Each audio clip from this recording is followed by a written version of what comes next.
ఈరోజు మన కానిస్టేబుల్ అనిల్ అన్న కాల్ చేసి కానిస్టేబుల్ మెయిన్స్ ఫైనల్ రిజల్ట్ వచ్చినాయి కదా, చాలామంది సెలెక్ట్ కాని వాళ్ళు సూసైడ్ చేసుకునే అవకాశం ఉంది, వాళ్ళని మోటివేట్ చేస్తూ కొంత మాట్లాడండి అని అడగడం జరిగింది. ముందుగా అనిల్ అన్నకి మనస్ఫూర్తిగా ధన్యవాదాలండి, ఎందుకంటే ఎదుటి వారి కోసం ఇంతలా ఆలోచిస్తున్నాను. నిన్న AP constable mains final result రావడం జరిగింది. దాదాపు 5 లక్షల మందికి పైగా ఈ నోటిఫికేషన్కి అప్లై చేసుకుంటే ఫైనల్ ఎగ్జామ్కి సెలెక్ట్ అయిన వాళ్ళు 33,921. అందులో జాబ్ సాధించిన వాళ్ళు 6,100 మంది. విజయానికి ఒక్క అడుగు ముందు ఆగిపోయిన మన వాళ్ళు దాదాపు 28,000 మంది. జాబ్కి సెలెక్ట్ అయిన వాళ్ళందరికీ కంగ్రాచులేషన్స్ అండి. అలాగే సెలెక్ట్ కాలేకపోయిన వాళ్ళకి బెటర్ లక్ నెక్స్ట్ టైం. విజయానికి ఒక్క అడుగు ముందు ఆగిపోవడం ఎంత బాధనిస్తుందో మేము అర్థం చేసుకోగలం.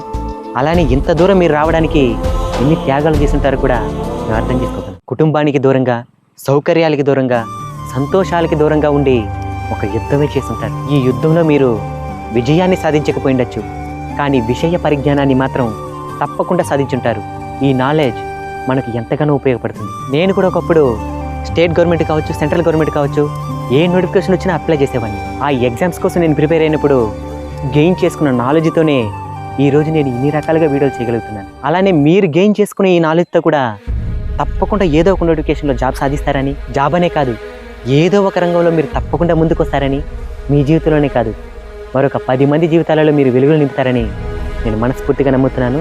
ఆ భగవంతుని ప్రార్థిస్తున్నాను. ప్రజలకి రక్షణ కలిగించే పోలీసు ఉద్యోగం కోసం పోరాడిన వాళ్ళు మీరంతా. ఈరోజు మిమ్మల్ని రక్షించుకోవడం మా బాధ్యత. సూసైడ్ అటెంప్ట్స్ ఏవి చేసుకోవద్దండి. ఈసారి మరింత బలంగా పోరాడదాం, గొప్పగా సాధిద్దాం. జై హింద్.